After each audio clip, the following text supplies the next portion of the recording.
Christ, that's loud. So real loud. Hello. Oh Good my morning. God. Okay, well, if you can still hear, because we barely can, welcome to the Pinkbike podcast. We are still Henry, Dario, and Kaz Really trying to get out some the bumps here. Yeah, welcome to the podcast. That I'm alert now. My name is Henry. I'm joined by Dario and Kaz to do some show and tell, answer your questions, as well as talk about some of the things we've got going on the website, etc., etc. Well, that was very exciting. I'm going to just jump in this week straight away with my show and tell, because I think it will hopefully access a little conversation I'd like to get into. My show and tell this week is how much better bottom brackets are than they used to be. I had a threaded bottom bracket in my bike, which I ride all the time. I pressure wash. I mean, Kaz, you can be a testament to my post-ride cleaning. Yeah, It's quite impressive. King of the clean. It's very, very tidy. Very thorough. And after 2 years, it gave up the ghost, which is a pretty decent run. I bought a replacement for $40. The new, you know how when you used to get a bottom bracket and it would always have some ridiculous spanner interface tool that was always a small amount of leverage. Mm-hmm. Now you can get one, fit straight onto the impact driver, razzed it off in 2 seconds, new one in. And why do you think bottom brackets have got so much better? Because They it's not had as if to. bearings are a It's new about technology. Damn time. Yeah, they're better. Sometimes mine still freeze up sometimes. If I don't ride a bike for long enough in the winter, you have to keep riding it because all the water like sits in the bottom. You have to break it free. But then once you break it free, then it's nice.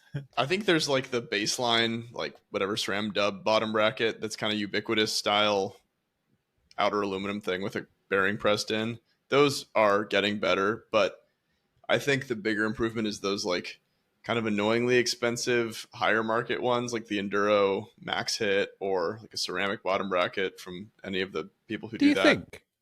Those are like actually indestructible. I've had a Max Hit. I've never used one.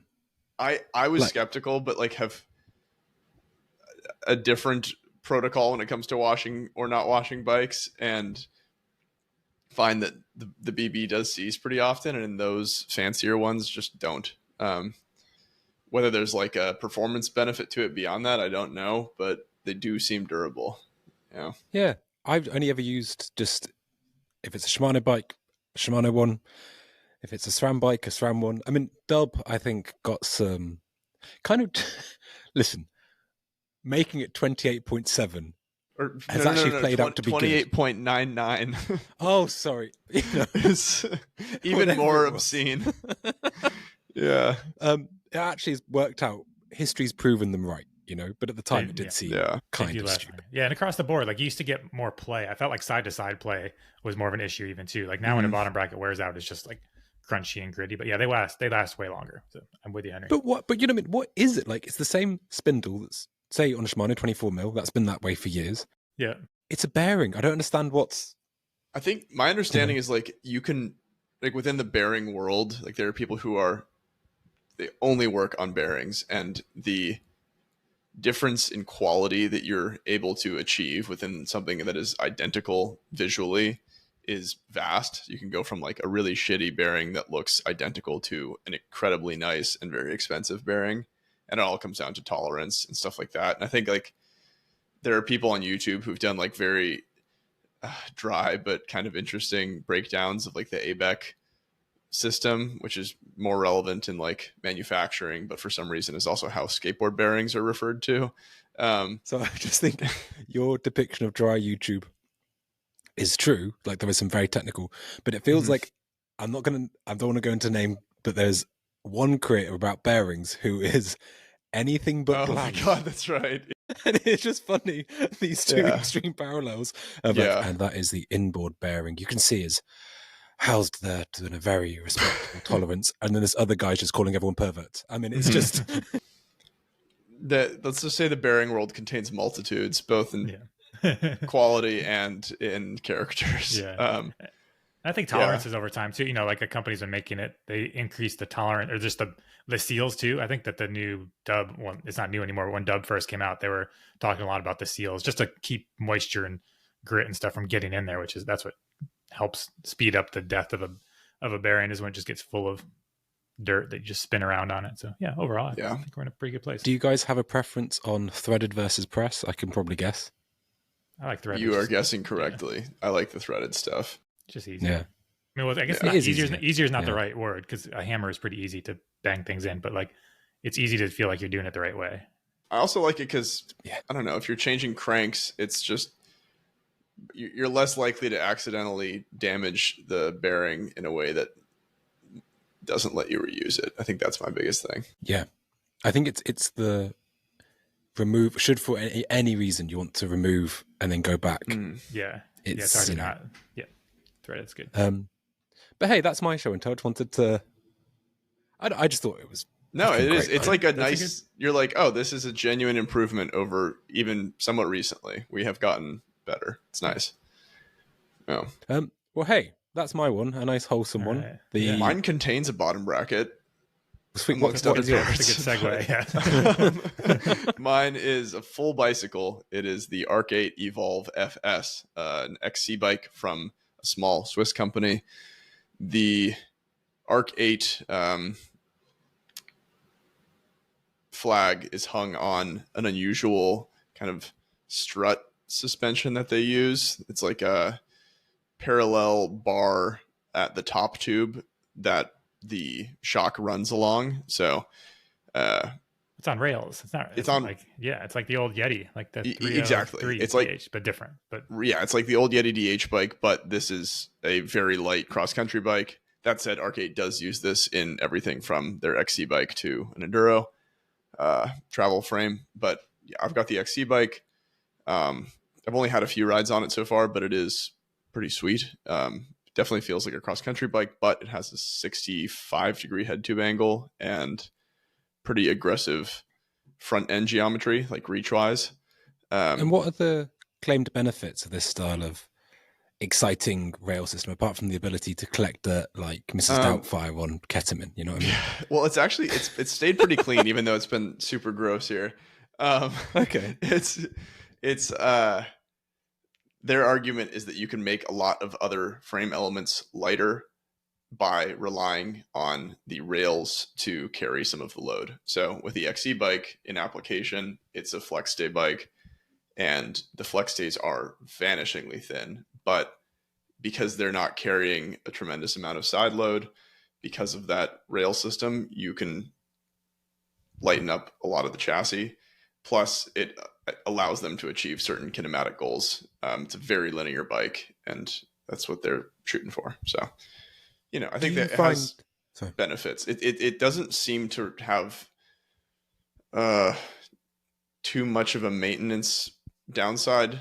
Like just because of where it's located, it doesn't get super dirty, unlike something like the Switch Infinity, which is in arguably the dirtiest part of the bike. This is a little more separated. Do you know, I think bad prediction is going to be proven completely off the mark. I think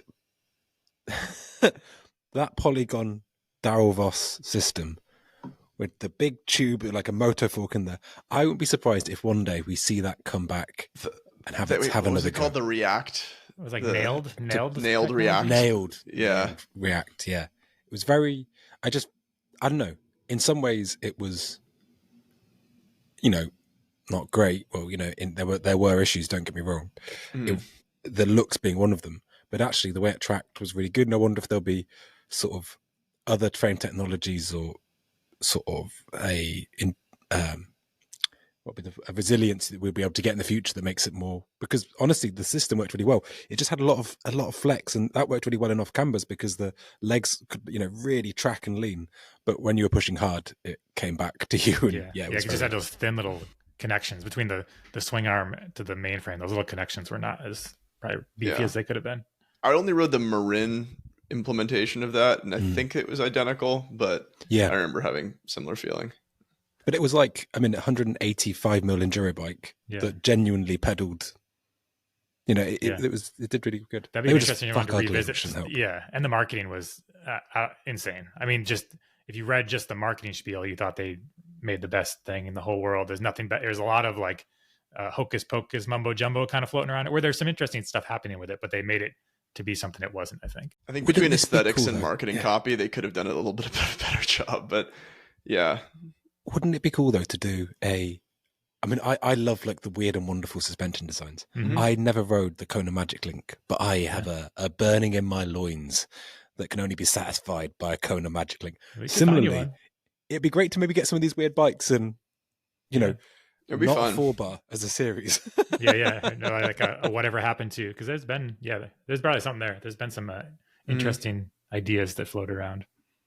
Well, I had that the Maverick I'd had a buy sell article up at the end of last week, and there was one of those Maverick bikes. It was like a Colorado brand from the guy who founded RockShox. That's another unusual and interesting suspension design where the like front and rear triangle were connected by a floating link where your bottom bracket and front derailleur were housed so that they could separate, in theory, chain forces from other things. It was definitely like they were aiming for goals that we're still aiming for, but in a novel way. And then it had this insane, almost like a single fork leg in the back. That was the actual suspension element. And like all good things at that moment in time, everything was proprietary and made by them and almost impossible to source parts for. But didn't you have a slingshot in there too? That's a novel. Yeah, there was a slingshot in there. Yeah. That slingshot build was beautiful. Yeah. Real classy joint. For people that are listening and haven't seen a slingshot, the down tube is made of a cable, like it is just a steel braided cable, because the top tube has like the top tube has a little piece of, it's not plastic, but I don't know what's the flexing part of the top tube. It's like I think it's like a bolted connection with maybe a piece of some sort of polymer. Yeah, it's something between the two. A little frightening. It is a little frightening, but I don't know that they were like catastrophically dangerous. I'm sure I'm wrong. Yeah, that's good. I mean, you don't want that. I mean, you're not doing like real mountain bike stuff on them. Yeah, a cable just whips into your leg. Yeah. But all in all, though, this bike sounds like, would you say it's elegant or kooky, Dario? I think it's pretty elegant. It's okay. Visually, like you barely notice the strut. I mean, strut's probably the wrong word. The rails. You barely notice the rails, and then it is remarkably light. I think the stock build is like 21 pounds, and holy shit, that's not with the lightest stuff. You could drop it. It is the lightest XC frame on the market, I think, from like a brand that makes a full suspension. It isn't like some weird German. And how much one guy making either 100 or 110 mil, depending on shock stroke, and then use a 120 or a 130 fork up front. So you've got like £10 to add on to make it good. Think of all the room. Yeah, I mean, well, 20 pounds to match his normal everyday bike. So what you could do with 20 pounds on that thing. I was saying, I was riding with a friend of mine on this XC bike, and we were chatting. It's literally half the weight of the frameworks. Like that's not an exaggeration. It weighs half as much. How many water bottles does it hold? Can it hold two? I mean, if you put tungsten in one of them, you could get the. I could do a tungsten cube bolted to one of the water bottle mounts. Yeah. It's one of those bikes too that because it has like a very tucked to the top tube shock, you could fit 3 water bottles. If there were mounts for it, you could fit a huge frame pack. It's like they're doing a lot with a little for space wise, which I think is part of the reason for the rails. But Kaz, what's your show and tell this week? I have a multi-tool. It's a complicated multi-tool I've been figuring out while I've been talking. Kaz. I know. Well, it just showed up. It's this company. I met this man a couple of sea otters ago. The company's called Day Saver. I think they're in Switzerland. Oh, yes, I know which one you mean. Yeah, they make some little gadgets, and this new one, I think it's called the Co-working 7TL. There's a lot of numbers and things, but it's designed. You can have it so it slides in your handlebars, or just put it in your pack. But I can show the camera. But there's a couple little units like. There's like one that's nice and out of focus. Yeah, just so it's like an O-ring fit into the handlebar type of deal. Yeah, just slides in, and then it has replaceable bits. So you can switch the bits, and it holds a bunch of bits in there, and you can make it almost like not quite a T handle. They call it an L handle, so it kind of pops up, and then you can get into little spaces. So it's really well designed. I'd say it's definitely kind of fiddly. Like for me, when I go and I need a multi-tool and I'm on a ride, I just like having the one that just has the basic bits, the flip out stuff. Access. Yeah, this is more like a MacGyver kind of thing. You have to kind of do some assembly, but also you have to run grips with. If you're going to run inside your bar, it has to have a different kind of. Because Wolftooth makes a similar. They make an identical, really, like encased case thing. Yeah, same concept. Bar and thing. You have to run special grips. Yeah, I'm not totally into putting things in my bars, just again because when I want things, I usually just carry like a small multi-tool in my pocket or in like my inside of my pack. But yeah, this thing's new. It's got all the things you need. Like once you have all the bits and pieces, it does have things to fix a flat, like a plug kit, a chain tool, and all the little bits. So it's clever. It's pretty expensive too because it's Swiss. So yeah. Speaking of things in the end of handlebars, I really respected how stubbornly the mountain bike community en masse refused those width adjustment handlebars. I think Pivot or someone had to do with them. Oh, Ibis. Because they were such Ibis. They're such a good idea and they make so much sense. And I really respect how. Do they?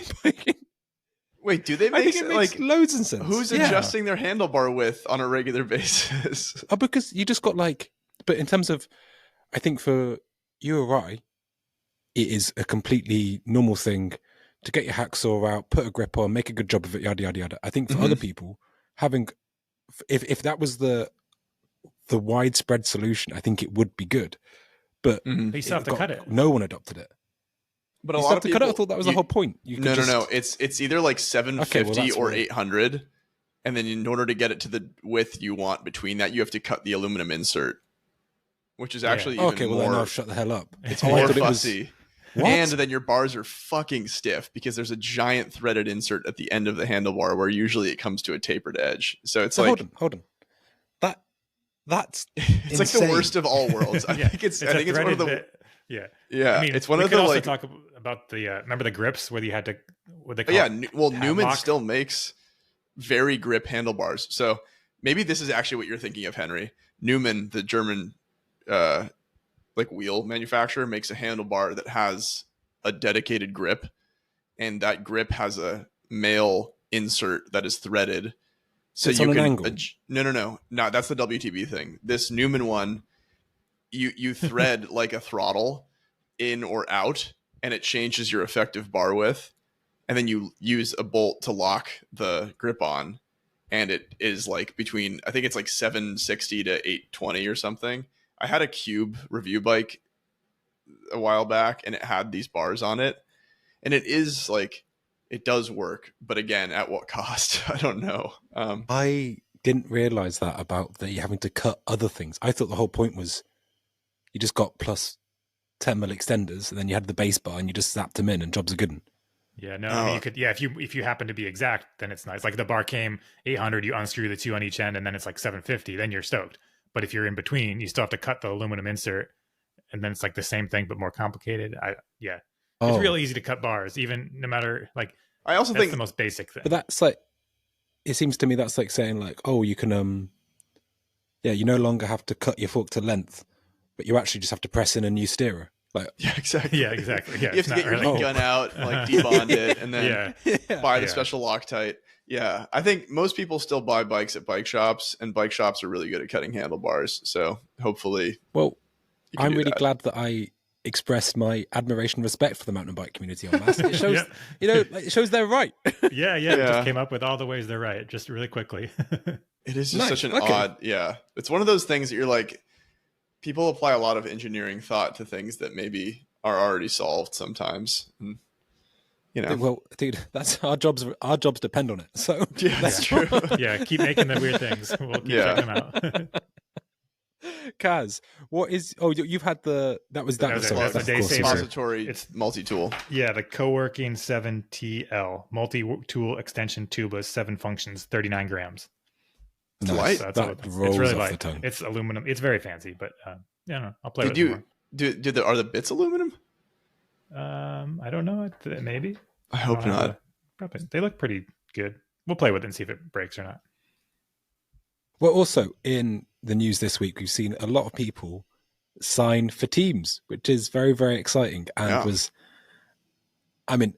you could say it was expected because it's January, but also the sensationalist part was there was a lot of, I think with Discovery, etc., it's a whole different thing. Mm-hmm. But if this had been happening 2 years earlier, and right now the bicycle boom was coming in as they were, it'd be a very different landscape to be doing it in. It's just pretty crazy. But Loris Verger on Commensal I thought was pretty cool for some Frenchy super team, which And he's actually had quite like a storied career now. I keep thinking he's really young, but he's been kind of everywhere. Yeah, now it's been, I mean, I feel like he's kind of like 5 years deep into being very good. And he's always he's not, I don't want to call him a bubble person because he can still obviously win, but he's definitely like, feels like he's real close to that first place spot where but then he's had his kind of like where he falls back a bit and then he comes back. So yeah, I'm curious to see what he'll do with Amaury on the team too. Just those two, they're very different styles, but very crazy. Loris riders. Seems to be one of those racers who's like pretty sensitive to the quality of the team that he's on and like the kind of support that they give. So it seems like Commensal does a pretty good job of meeting racers where they are and providing support for that. And so hopefully that yields a pretty good year for him. We'll see. I was talking to the engineers of track and they were saying that with the session, one of the reasons they kept it in alloy was because they wanted to be able to do rapid prototyping, lots of different changes, etc. And how they got to a point where they were not like track specific frames, but not far off. Like there were a huge amount of different tubing profiles, etc. But then he won world champs on a stock one. Yeah. After all that, which is kind of cool. Yeah. Kind of cool. Shall we get into some of our listeners' questions? We've got, if I can do it properly, this might be the loudest thing you've ever heard in your life. Brace yourselves. Incoming. There we go. Hey, here's Lawrence from Germany. My question is what your opinion about all of these frame adjustments are that you currently can find on a lot of bikes, because I work in the bike industry for a bike company, and when customers see that on our bikes we sometimes have not more frame adjustments than a normal flip chip, they say to me that the bike is outdated. What's your opinion about that? Are more frame adjustments really the solution for better bikes? No. Okay. I think we've probably all got an opinion on it. Solved. Dario, it feels like you've got a already established idea. What's your thinking on this? I think that they are a useful trait to have on some bikes, though I think that a lot of brands are leaning on it too heavily. Like the range of adjustment is so wide that you can easily make your bike pretty shite, but the stock setting is often what most people run it in. And I think that optimizing a bike to be really good as it comes is probably the better North Star than making something that can just turn into anything you want. Do you think that, how to put this? Well, let's give, so you've got chainstay adjustment, flip chip, headset cups, which say offer reach or angle adjustment. Mm-hmm. Would you say with those three things that could give a bike that those are the pretty common ones? Yeah, give everything to everyone or nobody or nothing to somebody. Yeah, I mean, you see some boutique options with like I think Geometron kind of pioneered with like their mutator flip chips where you can adjust every member's length at in its own vacuum. And I think that level of finesse is important maybe to some customers, but for most people it's kind of overwhelming and maybe distracting. Kaz, what would you say to that? And maybe if you could also add what you think a good balance is of getting lost in the sauce to useful adjustments. Yeah, I think it's nice that they exist, but I don't think, like, if I was shopping for a bike, I wouldn't mind if it didn't have some of the things. I do think what you can do if your bike doesn't have them, you can also make the bike have the potential to have them. Like if you're using a 1.5-inch head tube, and then you can make it so you can run a reach adjust in there. So if the bike can accept a reach adjust headset or an angle adjust headset, that kind of gives the customer that wants to tinker after the fact the option of adding that on.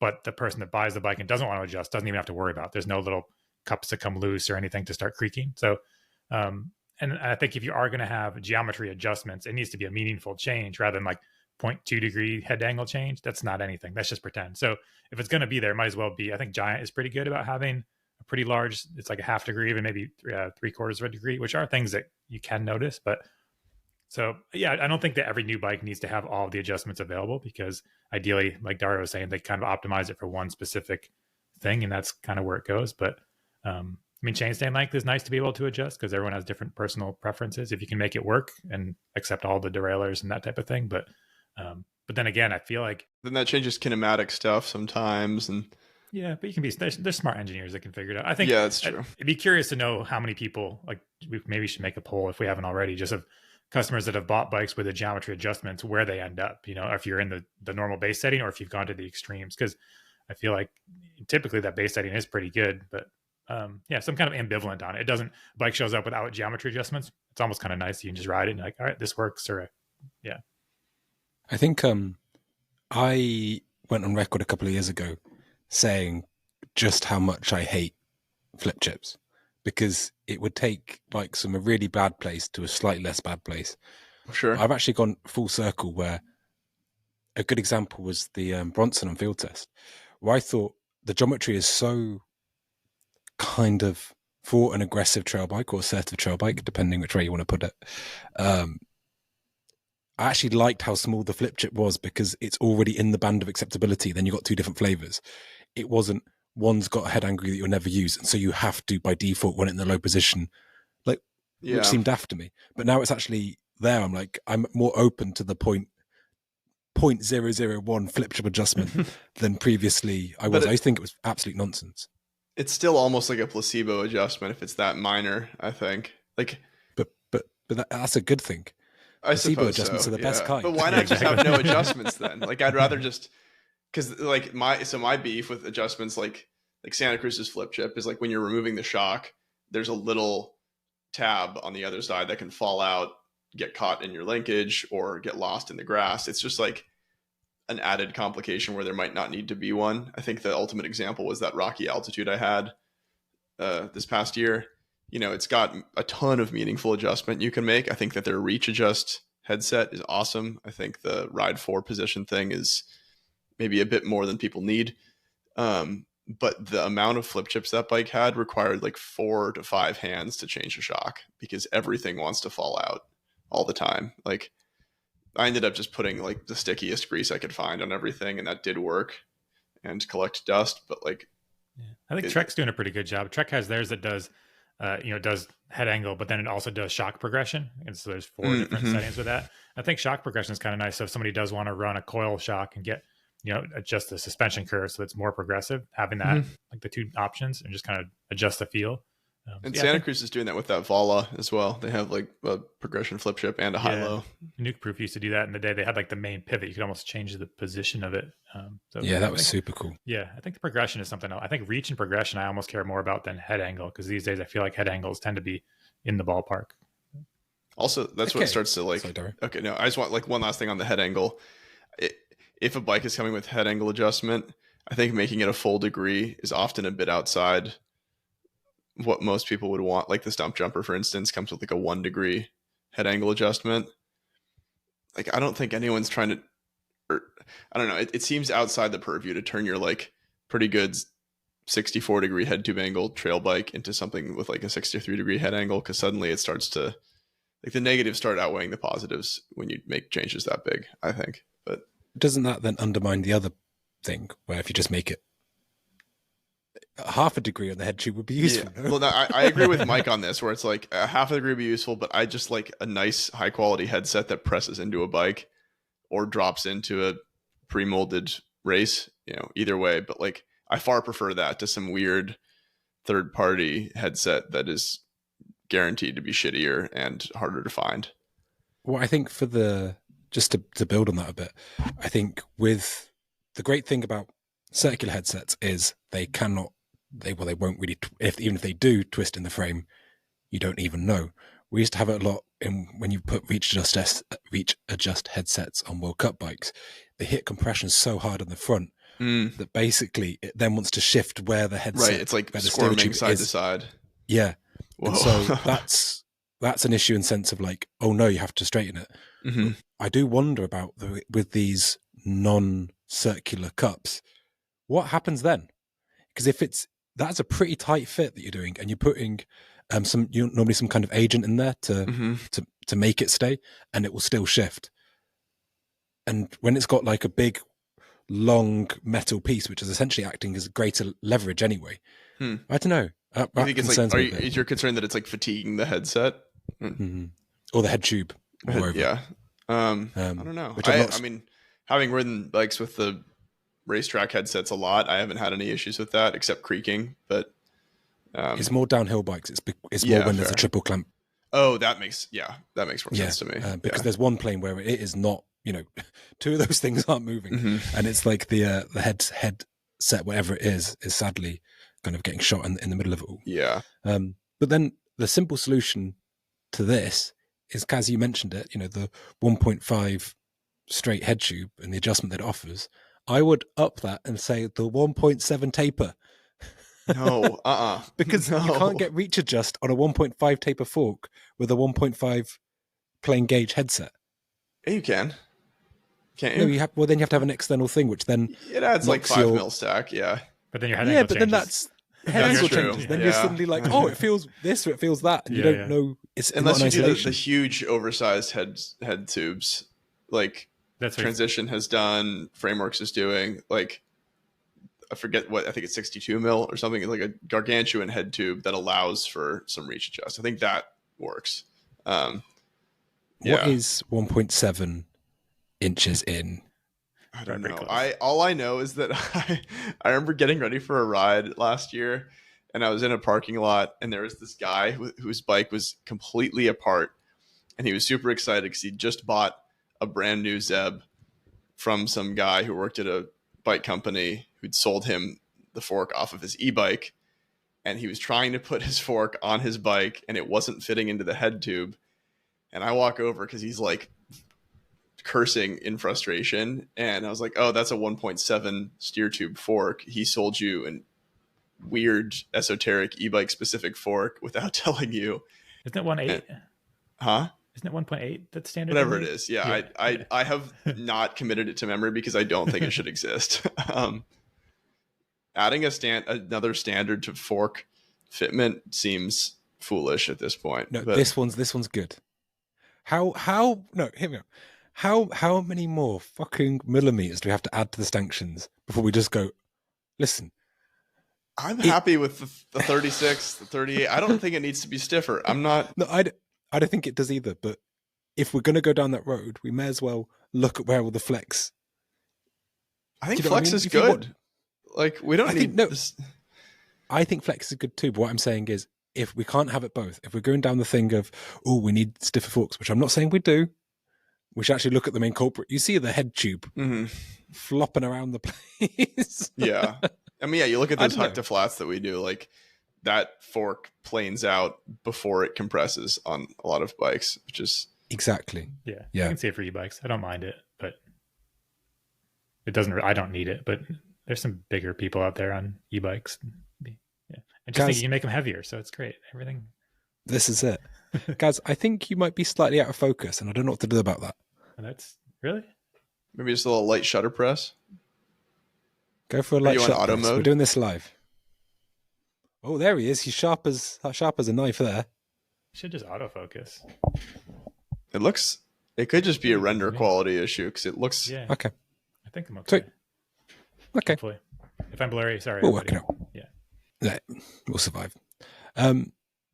Okay, on to our next question. I think we've literally beat it to death. Didn't notice anything. Yeah, if you're still with us now, thanks for sticking around. We're talking about bearings and flip chips. Just really this is what you signed up for. Is this are we making a bad podcast, guys? No, I like this stuff, but we're whittling down the fan base to like the true diehards that want to hear this. Is the this shit stuff. I listen to. Man. I'm out here on like bearing radio hour listening to ABEC discussions. I tried to get Trump on. He was doing the rounds, all the big podcasts. He didn't get me back. Right. This time. Oh. Yeah. It's a busy didn't week. get me back either. Yeah, it was going to be it was meant to be a big end of the year, but just that's how they get mountain bikers votes. Just canvassing, being like, "Boost has gone too far." Right, next question. Hi there, team. Over the years, I've become a pretty competent home mechanic, doing everything from lower leg services to frame bearings. I suppose the only thing I don't really do is dampers. The question is about grease. I can see you can get quite a few different types of lightweight, heavyweight grease. Yeah, I was going to talk about John Travolta. One type of grease for every application. Should I lose any sleep over it or just crack on? Wow. What is the one that he wants, Dario? The question was, should he use one grease for everything or not? Or should he not use one grease for everything? Yeah, I think that if you're servicing suspension, you should use the grease that they recommend, which is usually Slick Honey. But otherwise, yeah, one for all. Why not? I use a waterproof marine grease for most bearing related things, but then for things like a dropper post or a suspension, like sliding elements, that's when you want that lower viscosity, like Slick Honey, Slick Oleum, that type of stuff. What about so basically recently I did a transmission oil change on my car and I had a little bit of liquid left over. And I've just been putting it in everything. You're using transmission Not fluid? in my suspension. Not in my suspension. What do you put it in? My seat post, it gets a bit sticky, just putting a bit in there. One's like a dream. I don't like a dream. I don't recommend that. You've got like clutch shavings in your seat post. No, it's brand new fluid. I'm not okay, taking I, the old I thought it was the old fluid. I was like, recycling. Jesus Christ, Henry. I mean, No, I put on my drivetrain, and okay, so does it work as chain lube? I need to do a caveat there. I was once washing a bike in New Zealand, and we were right next to where the shop was beneath the kind of main, not highway, main road into Queenstown, which 3 kilometers away has an international airport, and trucks up and down buzzing along this road. Petrol just pissing out people's exhausts. No worries. This guy came up and was like, "What the hell are you doing washing your bike? The river's a kilometer away. It's going to completely contaminate the river." And I was like, how? Like, dude, like, I'm not saying you're wrong, but also, like, let's pick a fight. Yeah, you got to choose your battles. With that in mind, I've used this transmission lube sparingly on my chain, and I've never known performance like it. It is better than anything else I've ever used, ever. It just sticks around forever. That's the problem with it, though. My God. Will it work in the summer, you think? Is it going to be too sticky? Because I'd try that. In winter, though, it is on like, we're really every close. single ride. We're 10 seconds away from the wax chain argument. We're going to be talking about how we wax our chains. We're very close. We're so close. I'm Pretty not doing soon, that. I've been trying it, and it sucks. It's just not worth it for mountain biking. But we can get Henry on the chain waxing program, and then he can be the honestly acolyte. Every website needs the acolyte of chain waxing. There is the person that's like, this is the best ever. They've got their special rice cooker pot, and it's a whole thing. Yeah. Honestly, it's like this is for transmission fluid, though, boys. How gunky is your sold? $70 for like a 5 liter or 6 liter tub. That's more chain lube than I ever need. That's true. It's not clogging everything up. Like, it's not gunking up.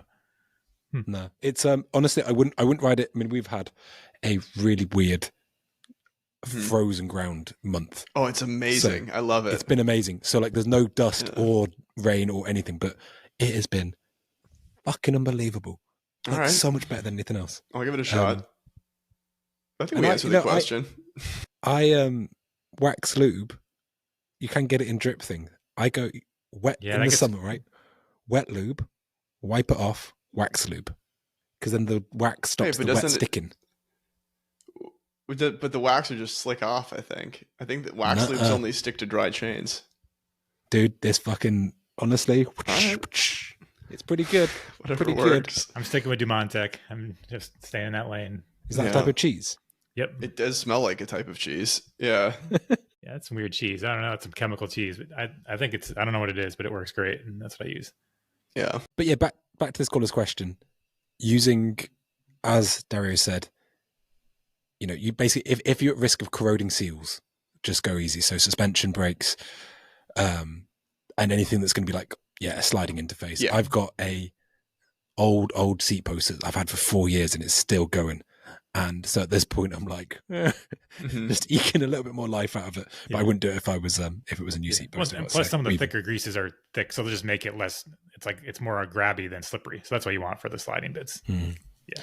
Oh, in free hubs, I like to put something thinner. Well, I mix like the standard grease with a bit of wet lube just to try and like thin it out a bit. Yeah. So yeah, multiple. But yeah, you can't go too greases. far. But yeah, there's like you could have 2 types of grease in your shop and you'd be fine. It's pretty much what I do. I have like super thick stuff, either Park or Phil, and then I've got the thin Slick Honey. Sweet. Well, hey, that was a very easy question. Shall we do some music corners? Oh yeah, I've got some good one. We got no more calls. That's it. Anyone else calling? That was it for the calls this week. Yeah. We had a bit of a marathon last week, and that's true. We've got lots in the back catalogue. I should go into them all. Like I kind of pick and I go, and then they get force ranked each week about what's going to cover the most stuff, and maybe I'll go back into there, see what's up. If I play music on here, am I going to get this podcast taken down? On YouTube, you can't play more than like a couple seconds. Okay. Should I give them a little blip when I put them on? Yeah, sure. I think you're allowed to do that. Okay. Yeah. Sweet. We'll see. If we get it taken down, then we've learned about copyright laws. Pinkbike learns about copyright law. Yay. I'll pop mine in first, which we're going to leave a 2-second gap to play. And this is something that I just really been enjoying. It just makes me smile. It's Better Off Alone by Alice DJ, like a club classic. Probably from your heyday, Kaz. I don't know. I don't remember my club heyday, but yeah, we don't even need to put the copyright infringement. Yeah, there you go. It's right Dario's there. got it covered. So good. Yeah, it is a classic. So good. I think I heard a remix of that recently. It's still making the rounds. Remixing perfection. Sacrilege. My song is Nissan Altima by Doechii. I've been listening to it way too much. It's so good. Her flow is good. I like her. Oh, it's sick. Is that the cat lady? That's Doja Cat. No, that's Doja Cat. Doechii is not her. For fuck's sake. Doja? How do you spell this name? Dochii. Doechii. Jesus Christ.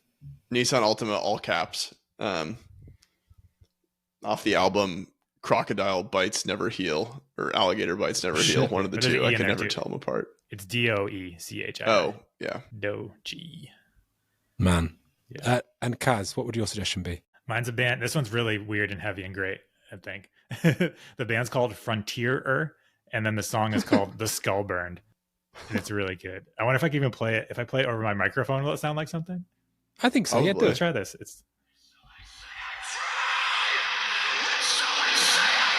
then it just goes real. Yeah, it's like that, and it just gets louder. Nice. It's good. It's kind of like if robots went crazy. I don't even know. You just listen to that song. The album's medium, but that one song I like. Sick. Well, hey, there's some terrible consumer advice, rant about head tubes, and some music that you will hate. Thank you very much for listening to the Pinkbike podcast. We live to serve. Amazing. We will catch you next week. Get in your questions via the Pinkbike homepage. There's the link in there. And also, if you leave questions on the podcast article, we'll hopefully be able to come back to them as well. Thank you very much, and we'll catch you next time.